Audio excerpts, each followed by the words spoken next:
Elhamdülillahi Rabbil alemin ve salatu ve selamu ala seyyidina seyyidil enbiya vel mursalin ve ala alihi ve sahbihi ecma'in. Muhterem Müslüman oğlum, bize de verecek gurum hakkında mınna oğlu bir gurum verdim ben. O şu gurum eğer gurumlar idarlayan olsanız, anlayan ki her ayın başına şu gurumu öğürlep men koyan, story sorusunu öğürlep koyan, yazı sorusunu etekte koyan, telegramda koyan, o şu turatında siz Müslüman doğullama bir khas bir borcumuzu yada salıp duruyan. Şu borç men de borcum, senin de borcun, her bir Müslümanın borcu Müslüman doğun. O borç ne men borcu? Dine kömekçi olmaklık. Dinin ösmüklüğüne kömekçi olmaklık. Allah tebarek ve teala her kömür yağday veriptir. Birine dilevarlık veriptir. Birine ilim veriptir. Birine bilim veriptir. Birine iyili arasında kefinin yürümekliğini veriptir. Her kömür yağday veriptir Allah tebarek ve teala. Her kime veren yağdayının da hakkında Allah tebarek ve teala liyebluvekum fîmâ âtâkum diye. Her kime şu veren dağının hakkında tiyine ödüptü. O lokam bize bir veren borcunun da bir neyme din yoluna kömekçi olmak Müslüman doğun. Şu beş vermek oluyorsun ha, den değil. Şu beş vermek den olmasa iş edip olacak değil. Ama şu beş vermek den olmasa da ama birbirine bir nimet diye o lokon işler et diye. Ödetecek işini rahatçılıklarını et diye Müslüman doğun. Bir de şu konuşu Müslümançılıkta yaşak etmeyet. Bir de Huday tebarek ve teala o lokam bir veren borcu neyme din yoluna kömekçi olmaklık. Her bir miqdarı ki elinden geliyor. Şimdi malın olsa malın bilen, canın olsa canın bilen, dilin olsa dilin bilen, ilmin olsa ilmin bilen. 4 tane halifamız var orada. Dikkat edin. Şu 4 tane her yerde üstte, her hanımada, her içer maşgalı yağda üstte, her bir öyde üstte, her bir mantıqda üstte, her bir ovada üstte, her bir yurtta şu 4 tane bilelikte arkalaşsa şu tadı din ötüye. Diyanat ötüye, Müslümançılık güçleniyor. O ne mi? Sıddık radıyallahu anh'ın 4 tane halifamız var. Sıddık radıyallahu anh'ın yumuşaklığı olsa, aramızda.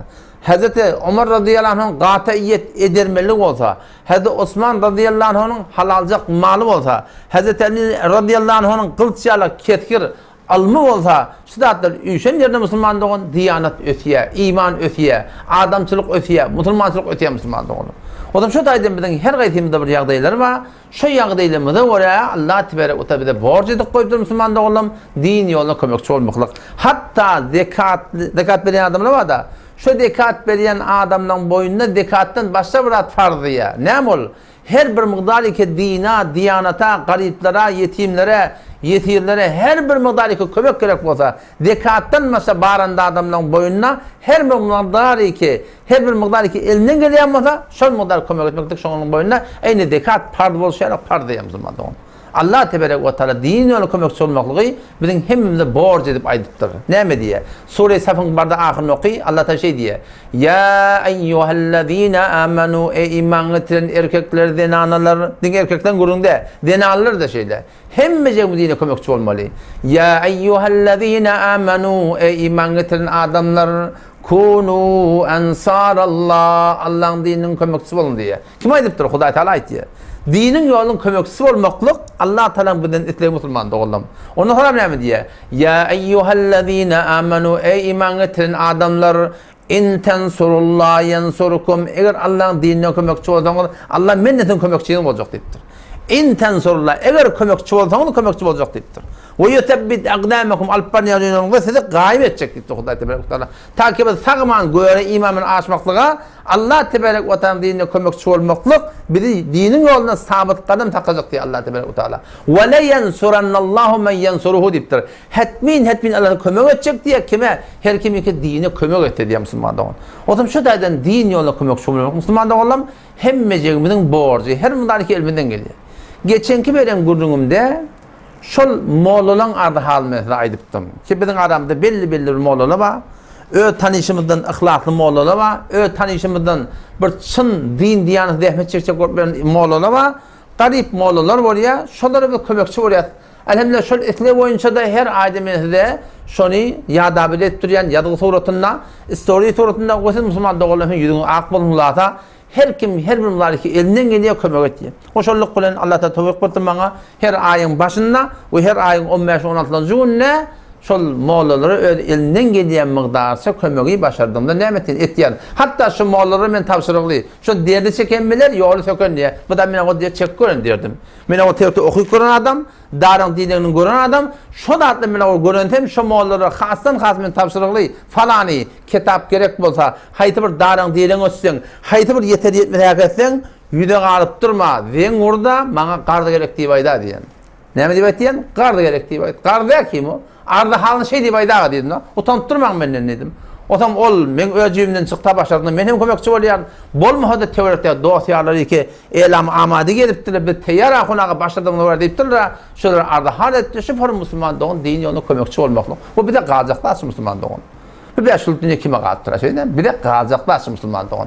Otam ma yüzüňiz akmasyn Taňry ýaksan elhamdülillah şol orada kömekçi bolup dursaň başladığımda men hem arasy şol kömekçi bolupdym musulman doğun.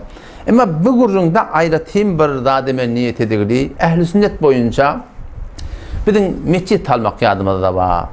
Hücret almak ýadymyzda bar. Namazhana almak ýadymyzda bar. Namaz okuyjak bolup meçit alyp bolmaýan ýerler bolýar. Kömek edilýärler. Nägadar ýerde bolýar, köni meçit bolýar. Çyndan bir yani yıkılıp yatan meçitler bolýar. Şolara kömek etmek bolýar. Ya ortam bir ýok ýerden bir meçit alma bolýar. Şonýalak bir ýaxşy işleri elhamdülillah bol men meşgul niýet etdim. Bu munday diýim men.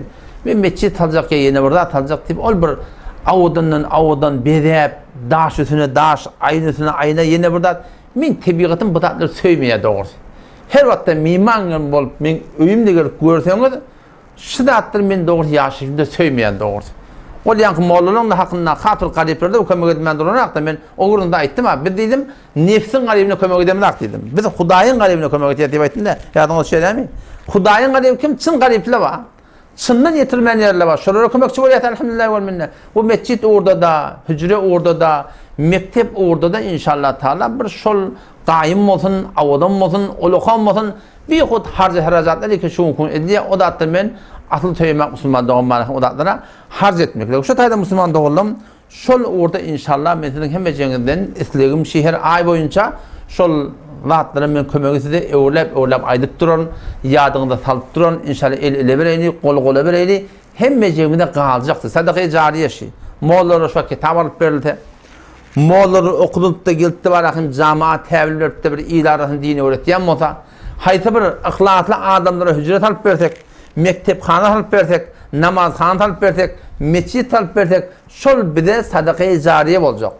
Ene tamamda sadaka-y jariye boljak. Ne kadar gawşa bir hudilli harsla bar ha. Nikal hemlesde bir ilmi tahsil bolunca ay 40 7 ýyly şuňa meňdeş bir hud harsly şeriat boýunça dogry däl, şu dogry adatları şeýle bir dogry ýerlere bar ha. Nämetek göndersek, hem enemiz gönenjek, hem atamly gönenjek, hem mejegimiz musulman dogan, hem dünýämizi, hem ahiretimizi abad edecekler. Otam şu daýda musulman dogalım. Sözüm gıйtgaşy eti kıyamata her gün Hudaýdan huzuruna barmaly. Siz men sizden islegim şi eti otada men hem kawalanıp bermem. Men bir ýaşlyk bilen orta gelen adam musulman dogum. Siz maňa aname digili, aname diýärsiňiz, etimad edip dursaňyz inşallah men siziň etimadyňyz awal ahir döwmer.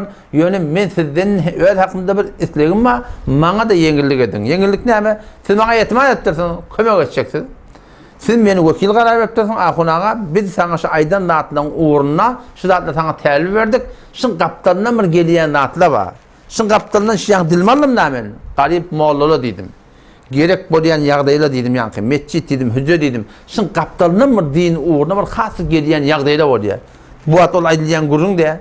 Oňa şon ýalak ýagdaýda men elim tandyryp durmasan o tade meni aýtmadym diýip siz meni wekil garar beriň ahunaga biz sizin taňaýan gurruna täwil berdik. Özüň näpany salah bilseň, şun din ýoluna, diýanat ýoluna harj etip musulman dogan älim jahan musulman dogalymyň hemmetinden şu orada mesela marahim kömekte gazatyan inşallah Allah tebarek ve Rabbim tawfik bersin hemmejemizden kabul etsin.